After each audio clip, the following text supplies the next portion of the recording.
Hello everyone, this is Penny. I had a customer ask about a common problem.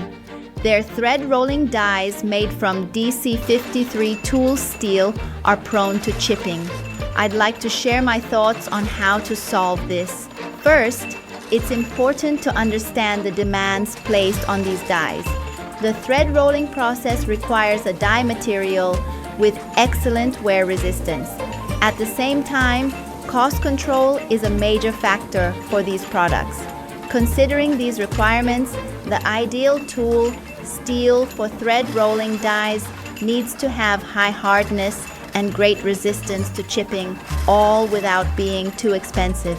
Taking all of this into account, I recommend 8500 3-tool steel. Here's why. The key advantage of 8503 is its superior impact toughness compared to DC53. Impact toughness is a measure of the material's ability to resist chipping and cracking under sudden force. Let's look at the numbers.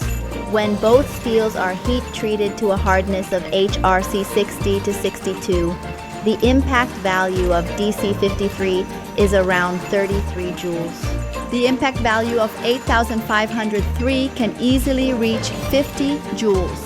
A higher impact value means better chipping resistance, so 8503 is a significant upgrade in this regard, making it much more suitable for the demanding application of thread rolling.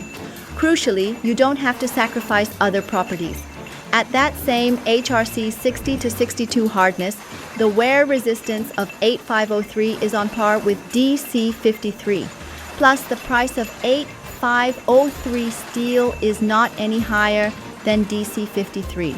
So, by switching to 8503 tool steel for your thread rolling dies, you can substantially improve chipping resistance without increasing your costs or losing the wear resistance you need.